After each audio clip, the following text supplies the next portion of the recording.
सतगुरुदेव भगवान की। अदिति निगम जी। राधे राधे महाराज जी। महाराज जी, यदि किसी मनुष्य को दो नैतिक मार्गों में से किसी एक का चयन करना हो और वह पूर्ण दृढ़ता से निर्णय ना ले पा रहा हो, तो ऐसी स्थिति में क्या करना? भगवान का चिंतन करना चाहिए, भगवान से पूछना चाहिए। यदि भगवान से बातचीत करने की सामर्थ्य नहीं तो भगवान के संतों के सामने रख देना चाहिए, भक्तों के सामने रख देना चाहिए, जो उच्च कोटि के महात्मा हैं, कि ये दो बातें हमारे मन में, इनमें से कौन चयन करे। अगर अपने को चयन करना हो तो पहले देखना चाहिए धर्मयुक्त बात कौन है, परोपकार किसमें होगा, किस बात में दूसरों का हित होगा। धर्मयुक्त कौन बात है और दूसरों का हित किसमें होने वाला है और हमारा मंगल किसमें होने वाला है। तीन बातें याद कर ले। पहले धर्म को, कि ये कार्य धर्मयुक्त है कि नहीं, इन दो में से श्रेष्ठ धर्मयुक्त कार्य कौन है, इन दो में से परोपकार किसमें ज्यादा बनेगा, इन दो में से मंगल मेरा किसमें होगा। मंगल ना कि लाभ, लाभ तो अधर्म से भी हो सकता है लेकिन मंगल नहीं हो सकता, मंगल होगा धर्म से चलने पर। इसलिए तीन बातें निर्णय में रखनी चाहिए, धर्म, परोपकार और हमारा मंगल। तो फिर निर्णय कर लो, दो बात में से जो बात हो जिसमें ज्यादा मंगल हो वही बात चयन कर लेनी चाहिए। या भगवान से अगर ध्यानस्थ होकर बात करने की क्षमता है, नहीं तो संतों के सामने रख देनी चाहिए। अलका जी, सहारनपुर से। राधे राधे महाराज जी। महाराज जी, 84 लाख योनियों में क्या मनुष्य जीवन एक ही बार मिलता है? यदि हाँ, तो बाकी योनियों में तो जीव प्राय ज्ञान विहीन होता है, तो ऐसे में इन सभी योनियों में वो अज्ञानतावश असंख्य पाप कर्मों से युक्त होता है, तो केवल एक बार मनुष्य जन्म लेकर राधा नाम जप करके वो अनगिनत पाप कर्मों से मुक्त हो जाएगा। संस्कृति मांझ बरियाई के पायो, मानुष देह वृथा कत डारत। संस्कृति के चक्र को भगवान रोककर, संस्कृति माने 84 लाख योनियों के चक्र में भटकते हुए जीव को रोककर और अपनी कृपा से उसे मनुष्य जन्म देते हैं। जैसे हम भैंस, कुत्ता, सुअर, प्रेत, कोई भी योनि में हो तो हमसे पुण्य कर्म तो होने वाला नहीं जिससे हमें मनुष्य योनि मिले। भगवान कमहु ककरि करुणा नर देहि, देत ईश बिनु हेतु स्नेहि।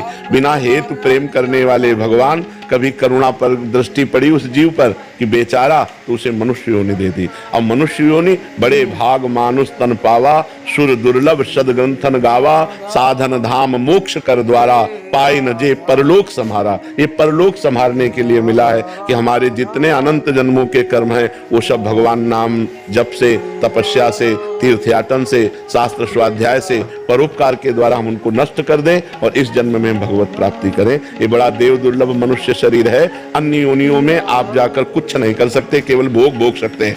जो आपके पाप और पुण्य भोग हैं वही भोग सकते हैं, आप नया कर्म नहीं कर सकते। नया कर्म केवल मनुष्य योनि में कर सकते हैं। और यहाँ आकर इतना प्रमाद चढ़ जाता है कि हम भगवत मार्ग में आकर अपने पाप नष्ट करने की बात छोड़ करके और पाप कर्म करने लगते हैं और ऐसे ऐसे पाप कर लेते हैं कि हमारी फिर दुर्गति हो जाए। यदि हम भजन करें और भजन में हमारी कमी रह गई और भगवत प्राप्ति नहीं तो हमें पुनः मनुष्य शरीर मिल जाएगा और फिर भजन करने को मिलेगा। यदि हम भजन नहीं करते और पाप कर्म करते हैं तो फिर अन्य योनियों में हमें जाना पड़ेगा, मनुष्य योनि हमें नहीं प्राप्त होगी।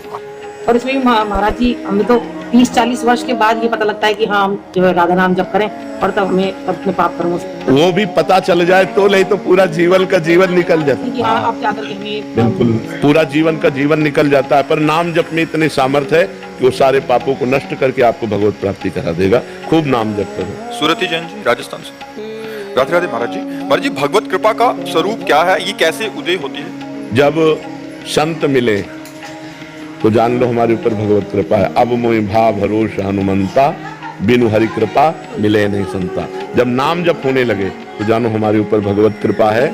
हरिवंश कृपा हरिवंश कहां, हरिवंश कहां, हरिवंश लाहें।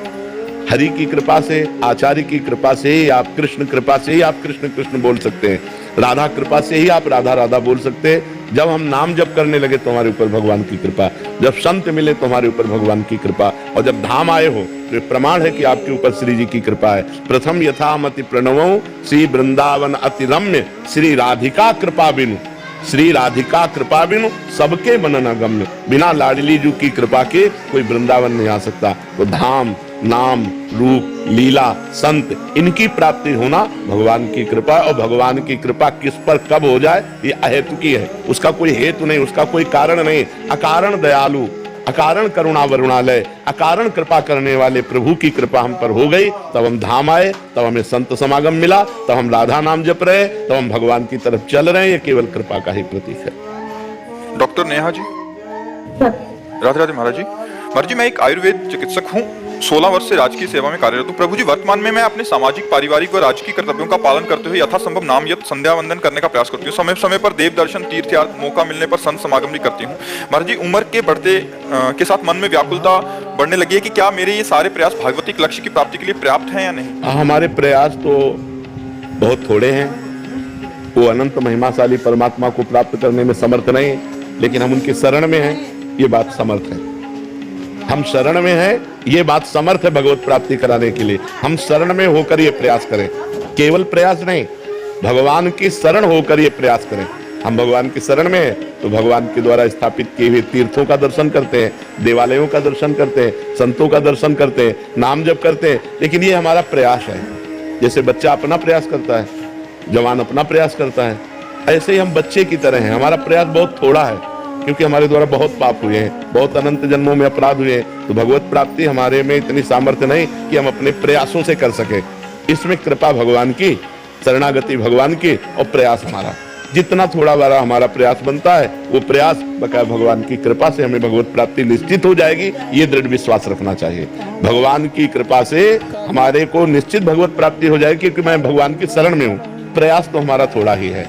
भगवान को प्राप्त करने के लिए, उस अनंत महिमाशाली भगवान को प्राप्त करने के लिए हम जितना भी प्रयास करें वो थोड़ा ही है। वो स्वामी तुलसीदास जी ने लिखा है, मेरे बनाए ना बनेगी कोटि कल्प लो, मेरे बनाए ना बनेगी कोटि कल्प लो, आपके बनाए बनेगी पल पाव में। पल के चौथाई हिस्से में बात बन जाएगी। अगर हम बनाना चाहें तो करोड़ों कल्प तक लगे तो भी हम नहीं माया से पार पा सकते। हे नाथ, इसलिए आप कृपा कर दो। हे पतित पावन प्रभु, मैं आपकी शरण में हूँ, इससे बात बन जाए। संभवी जी इटावा से श्री हरिवंश महाराज जी, महाराज जी, क्या हम प्रियालाल जी से जो अपना संबंध मानते हैं वो संबंध वे खुद हमें देते हैं? ये नहीं, प्रियालाल से जो संबंध माना जाता है वो आचार्य प्रदत्त होता है, तब सिद्ध होता है। अपने मानने से सिद्ध नहीं होता, आचार्य प्रदत्त होता है। जैसे हम लोग आचार्य की शरण में हैं तो हमारे आचार्य का संबंध जो दिया हुआ है वो है कि प्रियालाल हमारे स्वामी हैं, हम उनकी सखी हैं। कोई गोपी भाव, कोई सखा भाव, कोई वात्सल्य भाव, तो कोई दास भाव, तो ये आचार्य परंपरा से होना चाहिए। अपने मन गणंत सिद्ध नहीं होता, आचार्य परंपरा से सिद्ध होता है। वही मंत्र, वही उपासना, वही भाव, तब जाके सिद्ध होता है। जाकी सांगो पांग उपासना रस की होए तो ही सिद्ध होए। सांगो पांग, एक इष्ट, एक गुरु, एक मंत्र, एक ग्रंथ, एक पंथ, तब वो उपासना जाके सिद्ध होए। सखी भाव की उपासना, सखा भाव की उपासना, गोपी भाव की उपासना, वात्सल्य भाव की उपासना, दास भाव की उपासना, यही उपासनाएं हैं भाव में। तो ये आचार्य प्रदत्त होनी चाहिए, गुरु प्रदत्त होनी चाहिए। मनमानी सिद्ध नहीं होता है। आचार्य कृपा से सिद्धि, गुरु कृपा से सिद्धि प्राप्त होती है। मोक्ष मूलम गुरु कृपा।